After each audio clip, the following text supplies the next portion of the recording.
Welcome back to the Big Sports Talk podcast. I'm Jeff Freeman. This is my brother Gil Johnson. We talking Cowboy football, what Let's we go, know and baby. love on Victory Monday. Victory Monday. It was a lot of smack talking last week about the Dirty Birds coming in to Cowboy Town, thinking they were going to take over, but that didn't happen, Gil. That didn't happen, No, man. The nah. Cowboys had. Yeah. First and foremost, big bro, listen.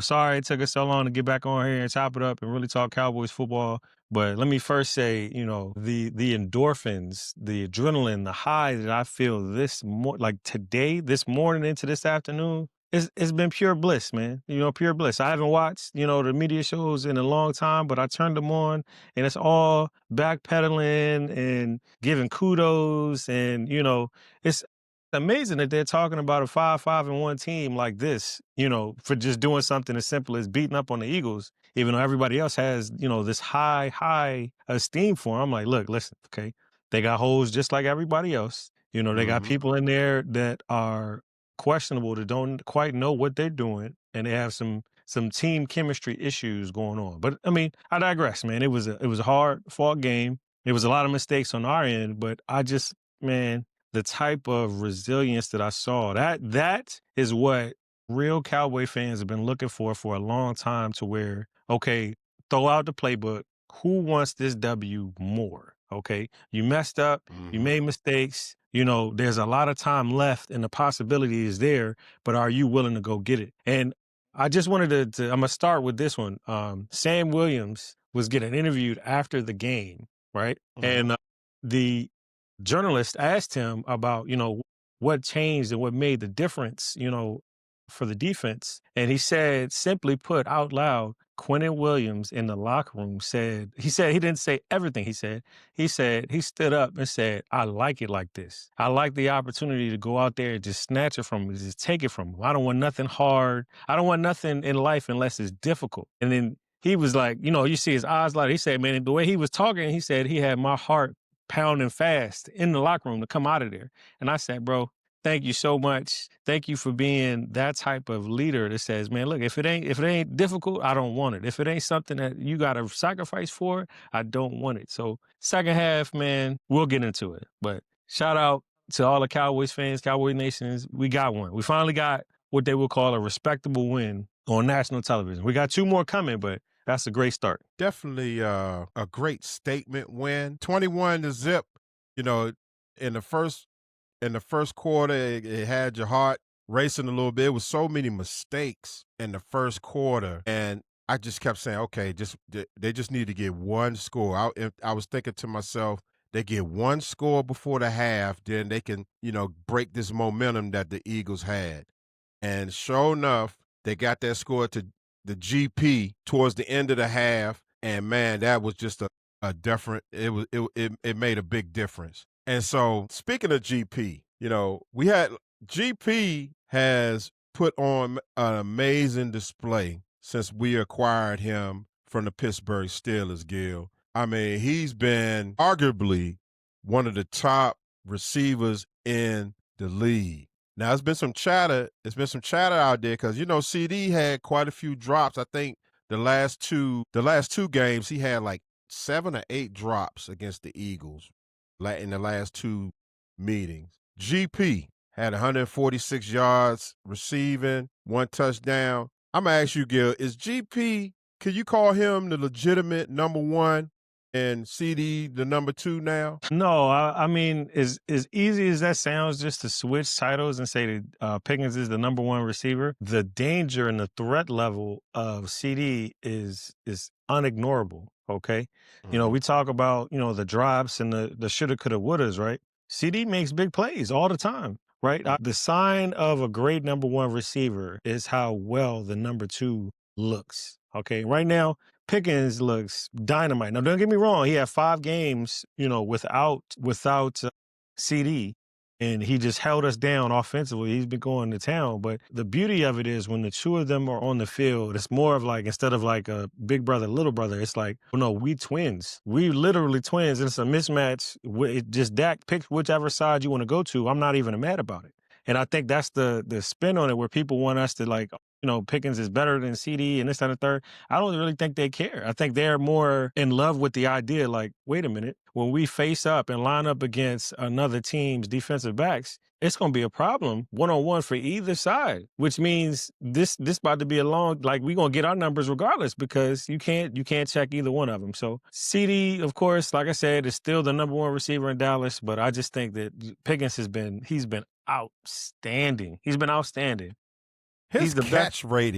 his catch radius is just ridiculous, Gil. It's just like, man, seeing Megatron over again. I mean, you could throw the ball anywhere in this guy's He gonna go get it. wherever he is. He can wherever on the field. You throw the ball in his area, he's going to catch that ball. And sometimes, especially during the game, and sometimes Dak goes away from GP, and I'm like, man, you gotta, especially in the red zone, you gotta look at GP because he can go up and get the ball. As far as CD, there's been some critical, and I've been critical of CD. He's been some critical third and whatever's, some critical passes. It's not him dropping the pass. It's the time when he drops the passes, Gil. And the 3rd and 8s and the and you're in the red zone and we really need the touchdown. He's been coming up a little short. And that's the difference between Dez or a playmaker like Michael Irvin. And those critical moments, when they needed you, especially Michael Irvin, you got to come up with them. They paying you the big bucks. You got to come up with them plays. But I love CD. CD owned it. One thing about CD, when he has a bad game, he owned that, man. He's still one of my favorites in the league, and he just needed, he acknowledged that he just needed to clean some stuff up on it as far as his catching. Yeah. Which is also, again, he missed quite a bit of football. If I'm not mistaken, he didn't training camp. He wasn't there. And then, when he got hurt after, of course, like we about to get into it, using the receiver to run the ball, he gets hurt, right? And he misses more time on the field. So it's kind of like, all right, he just needs to get his rhythm. That's all. I'm going to just let him catch his rhythm. Thankfully, we do have George, who is hot right now. And, let's go, man. Go either franchise tag him now, pay him next season, or pay him now. They need to pay that man. Yeah, pay him now, and and then move on to these draft picks. Yeah, so let's talk about the defense, man. This is the defense we've been looking for years, Gil. For years, we've been looking for a defense that could bail the offense out. And I think right now, man, it looks really, really good. We didn't talk, round of applause, man. The Jerry Jones the Joneses have been hitting it. I mean, they've been hitting on every pickup, man, this year. Let's start there, right? Let's start there. Okay, because every move Jerry Jones made was criticized in the offseason, okay? The head coach, he can't coach. We don't know this guy. We don't know what's going on. Right before the season start, I trade my best player, okay, for a trade. Get him out of there. Okay? Send him for 2 first round. Man, you could have got more. You could have got this, that, and the third. Send him to a conference team. Get him out of there, okay? Brings in Kenny Clark. He says with a straight face to the media, our goal here is to stop the run. This is the reason that we have not been successful in the postseason. Again, like I said, I've been screaming from the mountaintop for 10 years. If you cannot stop the run, you can pack this up, okay? Then, okay, just when you think like, okay, the Quentin Williams not going to go through, this, that, and the third, there's no shot at it. Maybe we could try to go get Trey Henderson. Maybe we get Crosby. It's all kind of stuff out there. He doubles back, okay? He doubles back and says, yo, let me go get big man. Let me get him up off of you, okay? Under contract until 2028.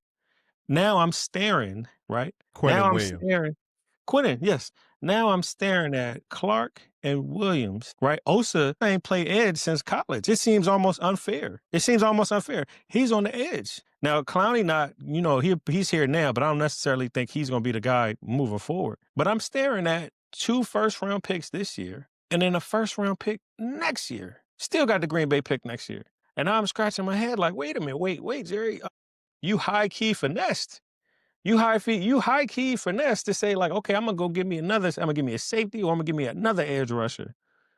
in the draft. And then, you come back and tell me what's up the following year, and then tell me what y'all think of this Michael Parsons deal. I'm looking like, bro, if they find a way, to win enough games to make it to wild card, Jerry Jones deserves GM of the year again. Okay. Of the year again. One thing about it, he's been hitting on all these picks, and you forgot about Logan Wilson, because Logan Wilson, he's been balling out. He started the game with Kenneth Murray, but Logan Wilson and this defensive line, and they're still rotating linebackers. Murray Overshown is starting to get his mojo back. But one thing that this front office has been doing, which they haven't, I've never seen them do. I've never seen them make so many transactions in one season. And if you're not producing, as we seen with Kyler Elam, or they gave Kyler Elam the green light for some games, and it just didn't work out for him. I wish him the best. I hope he's able to get a second chance, but it just didn't work. They said, Kyler Elam, thank you, but we're gonna have to let you go. Jadon Blue, he's fumbling the ball. You're not picking up on the blitz. Sorry, you got to go. And that's the So I'm really liking what they've even though it's been a lot of downs during the season, but I really like what they putting together with this defensive line. Man, Saquon Barkley, 33 yards, Gil, rushing. 33. Quentin Williams. Quentin Williams has made an impact in 2 games, man. He's changed the whole dynamic of this defense, and these guys are flying around the ball and making plays. Yeah, So listen, when he has so the last 2 games, right? Mhm. He has been a joy to watch on the field because they're not double teaming him like they're supposed to. It seems like they just think he's some washed up player. He's like, champ, listen to me, okay? From Oakland and now, I think it's still under 100 yards rushing total, okay? Mhm. All right. Now we getting ready to go into the Kansas City game at home. I'm like, dog, listen, he's rolling. Him and Kenny is like, listen, we're not allowing nothing. And Osa. And Osa, right. You're not running. You're no longer. The front door has been slammed shut, okay? And they put a bolt on that joint. They say, you better outside or off tackles. You're not coming up the middle, champ. You're not coming up the middle. It's crazy. It is insane, Gil, to see that, man. It's just like First time in my life, Jeff. Okay, and I remember Greg Ellis, DeMarcus. We always get an edge. I've never seen the nose close up down. No, never in my life. And I saw all 3 Super Bowls. Well, 3 out of 5. I'd never seen that before. Never seen that before. But back to the game. Second half, down 21. Dak Prescott. Man, I don't love or hate Dak. Dak rallied them troops up the second half and said, man, we're going to make this run right now. That's what a true leader is, man. That's what leaders do, man. In hard times, they perform. And Dak Prescott, his name should be up for league MVP. I don't know if he'll get it, but man, I am such a huge fan of Dak. As the scrutiny that this man has taken. He's been he called everything but a child of God just because he got a star in his helmet. Yeah, man. But he has unwavering. He's an unwavering competitor, man. That's what you want, man. Mm-hmm. So, but I'm gonna tell you, Elijah Clark. Let's talk about Elijah Clark making that play. That rookie came down, man, and he's a gunner for the punt team. And he was getting obliterated down the field, man, but he kept going and caused that fumble. Yeah, how did you feel after you seen that, man, that play, man? So it's funny, right? So I'm watching the game and I see him get floored when the ball gets kicked. I saw him get the initial push. So I saw him go down and I'm like, you don't think nothing of it, right? I didn't see the second one, but I saw the first one. So all of a sudden, the play unfolds. I'm like, oh, this is dumb. Like, he should have fair catch this one. Like, I wouldn't have caught that. I was, past the 5. All of a sudden, he tried, feeling froggy. Like, all right, catch the ball, come down, misses the first tackle, second tackle makes contact. And then the third one, while he trying to catch his balance, like, boom. I'm blew him up. Bloop, blah. I'm like, Chief, see, all I can say is those are the type of plays to tell me everything I need to know about coaching. Oh, okay. Yeah. So it's more than enough where a guy does it on you expect it from a star player. He's a rookie on special teams out there trying to I'm trying to get on the field any way I can. I just need to make some kind of effort and some type of play. Your man's got knocked down 3 times really. First one on the ground, second one to push, and the third one I guess he stumbled and still got back down the field to make the play. Makes the tackle, causes the fumble. Listen, as soon as we came out the field, I would have wrote his equipment manager write his name on this ball. We won this game. That right there, You that's the changed the type of game. play. Yeah, bro. And for me, that's 1000% coaching.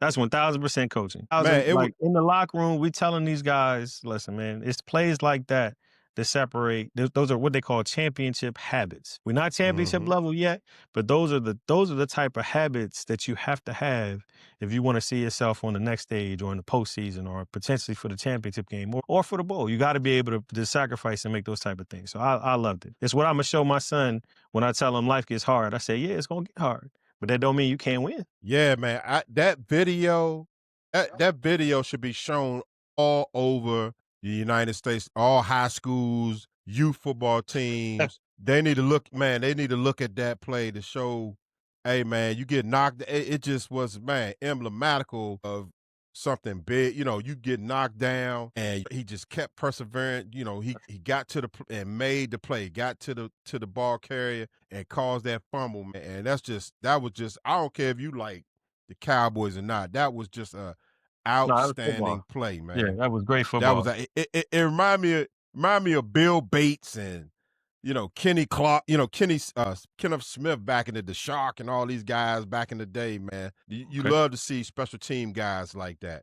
So when Brandon Aubrey, he's the clutch, and he missed one. He missed that field goal. It was like a 40-yarder yesterday, He reminded us that and he's still human, right?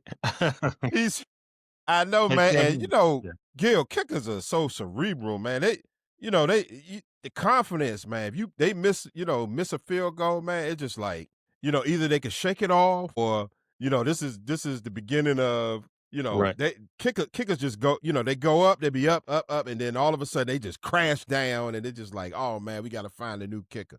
But Brandy Aubrey, he bounced back, Yeah, he and understands. kudos to him. Yeah, So I in the knew I grand knew for a fact if we got him in position, you had to he kicking his leg through that goalpost. His leg going with the ball through the goalpost. Ain't no way he missing that thing because he like, wait a minute, I don't miss kicks. You know what I'm saying? So Mhm. yeah, truth be told, there was 2 plays. I actually felt like Turpin could have took that thing straight to the house, but I guess he Yeah. just pulled away from it. But yeah, man, that was nothing, We man. got I don't want to I mean, we let's talk about, man, they put Turpin in at that halfback, man. That remind me of them Kellen Moore type stuff, man. Sometimes they get a little too cute in the red zone. Now this is one knock that I have about Schottenheimer. Schottenheimer does a lot of Schotty does a lot of things well, but when certain situations like in the red zone, to me, they don't hand the ball off to Javante enough down on the goal line. We doing rollouts, we doing, you gotta smack these people in the face, man. Hand the ball off Javante and let them grind out them 1 and 2 yards. Let's stop rolling out and throwing these picks. I don't know if it's Dak checking down or changing the play at the line of scrimmage, but I just don't. I just got a problem with that. And then putting Turpin in the backfield, man. That's just, I don't know, man. Yeah, you would have thought when CD got hurt, he was like, yeah, I'm gonna go ahead. Yeah. I'm gonna scratch this whole play out real quick. I'm not gonna put no other receiver, especially anybody of importance, coming out of the backfield in that manner. I don't But know. Are you concerned with that though, man? Because you had Malik and you didn't. Okay, Javante run the ball. Did you have Malik? Broke like a 15, 20-yarder. I'm trying to understand, why would you not keep? If Javante is hurt or he trying to get a breather, get a blow, why are you not running Malik? the only thing I can really say about it is number one, with the receivers at the running back spot, he's just trying to. I think high motion offense. He's just trying to be creative and different, so the teams don't just constantly stack the box, or they can't expect what's coming next. Now, does it work? Yeah. No, it hasn't been successful, and it always calls question. but I know what predictability looks like when you run the same things and it doesn't work. So I'm not upset at him about it. I would just say just pick your spots when you do it and kind of key moments or beginning of beginning of drives, okay, maybe. But third down, hey, let's get to what we know works. Let's get to plays where percentages are higher to convert, and let's keep that going instead of just trying to surprise the defense off of Yeah, I'm something. I'm not feeling I'm not feeling Turpin running in the A, lining up No, in no, I and bringing them. no, He running in the A no. gap, man. He's just 150 pounds 100. soaking wet, man. We don't need we don't need that.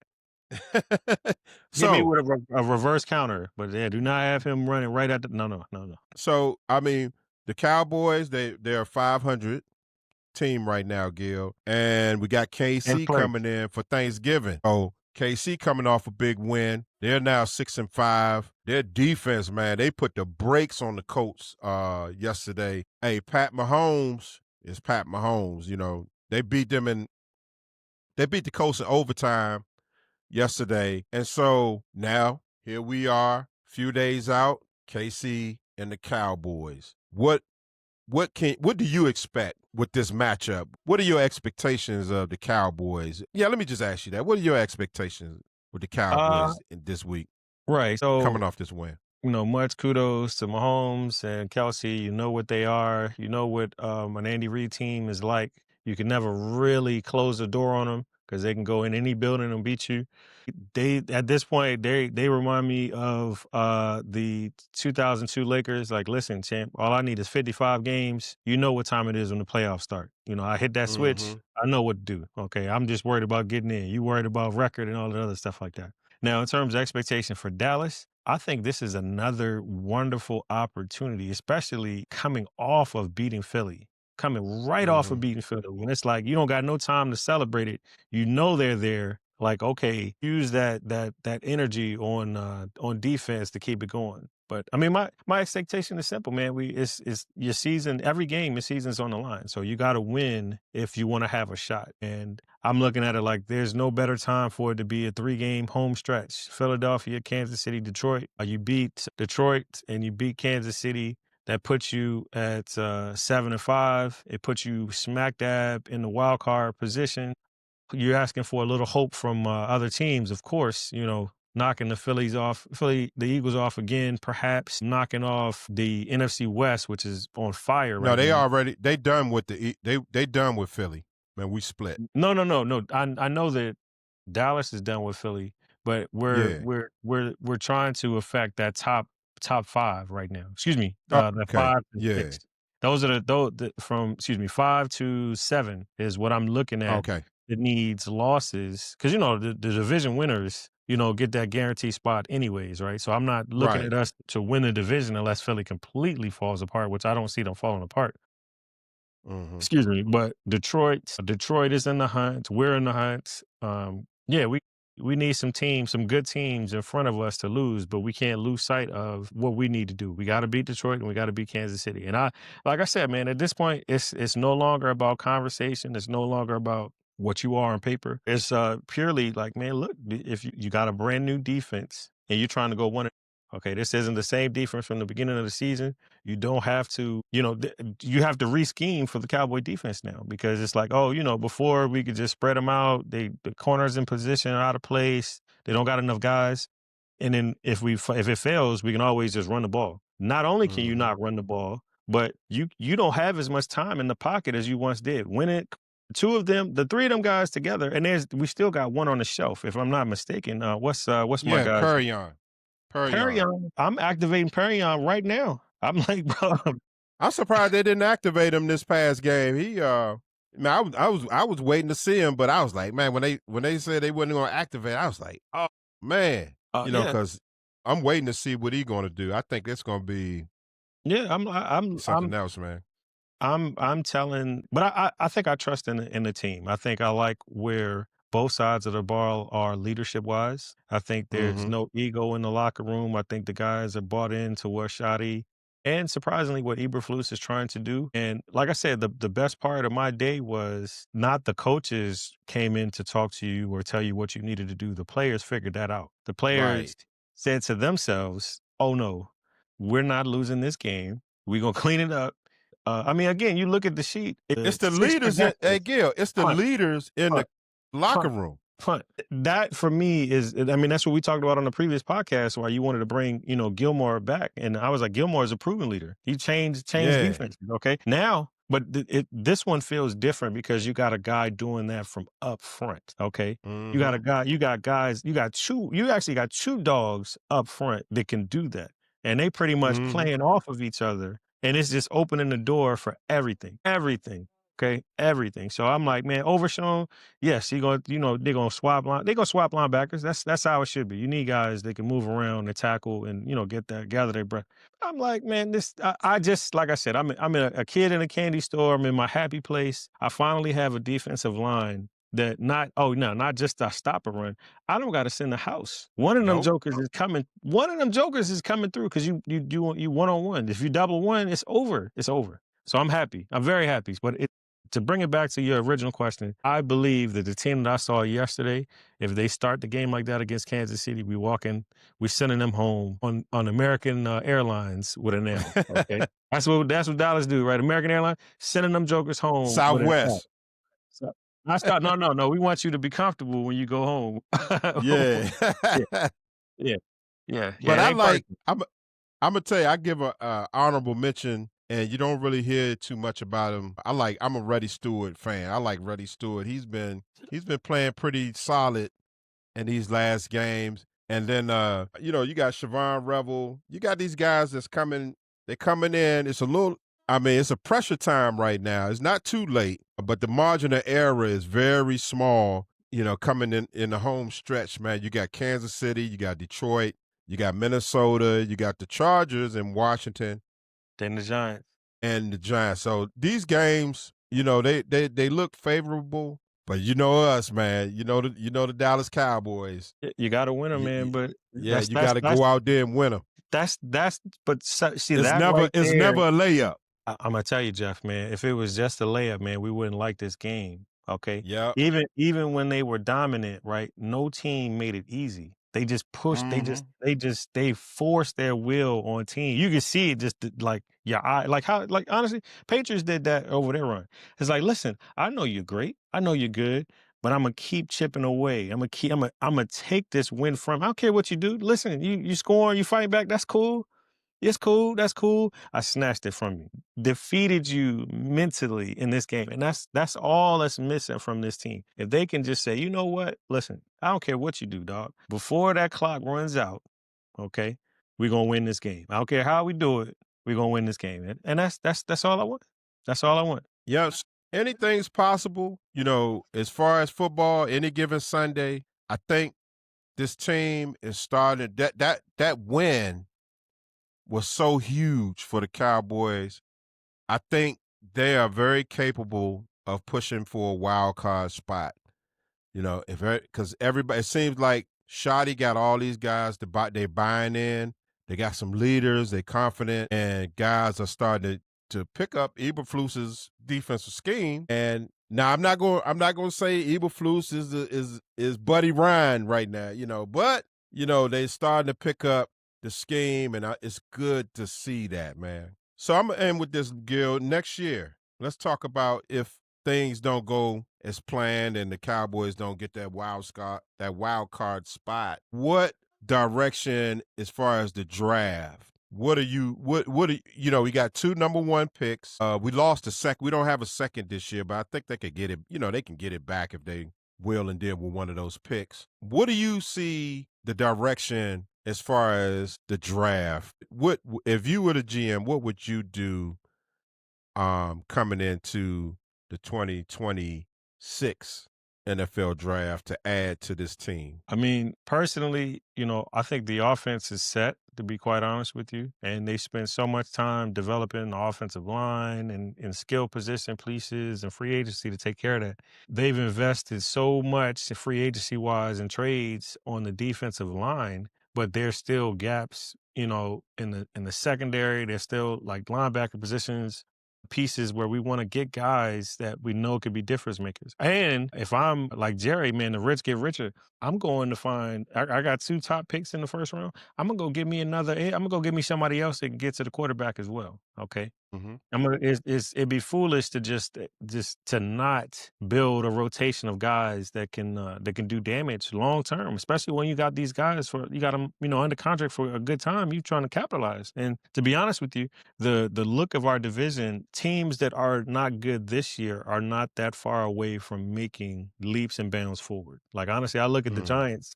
The only issue that they had was coaching and that general manager, okay, who, by the Mm. way, somehow managed to put a number two young, top level receivers, 2 running backs, improve the defense, the offensive line, and get a quarterback in there. And they about to go back to the draft for another top pick, I'm sure, of another dominant playmaker, which in my guess will probably be on defense as well. So I'm looking at it like I got a veteran quarterback, I got veteran receivers, I got playmakers. I have a great offensive line, tight end, running back. I've just rebuilt the defensive line, which I know give them a full offseason and a training camp. It's going to be crazy.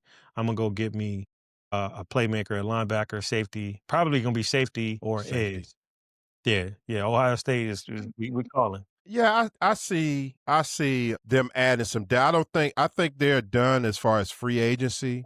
I think everything now on is going to be built from the draft through the Mhm. draft. I really like, they brought some great defensive linemen in, man, and I Don't mean that's count what you Jerry want. out on surprising me because I heard somebody else joke and say, "Man, look, the Crosby deal ain't done."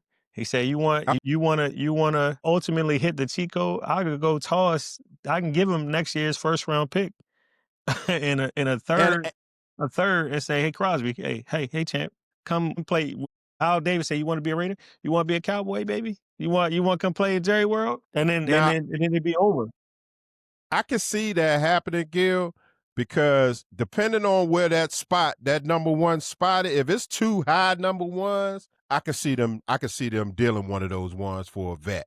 That's the only way I could see that. But if it's like a 15 and you get in that top 10 or top 15, then I think they're gonna build through the draft.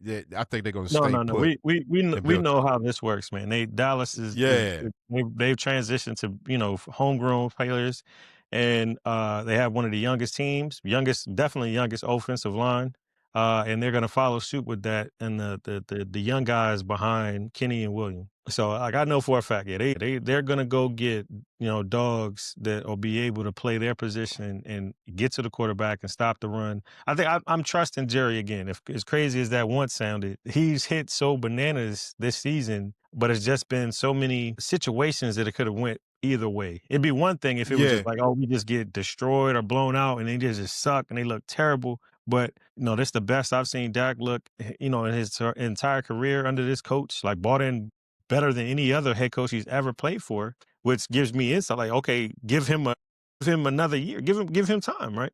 And then, with the defense looking like it is, I'm like, man, it's only 2 games. That's a whole nother roster on that field right there. Shovel came back, Overshown came back, Logan is there now. William, like it's a brand new team. Osa playing a different position, Perrion yeah. coming.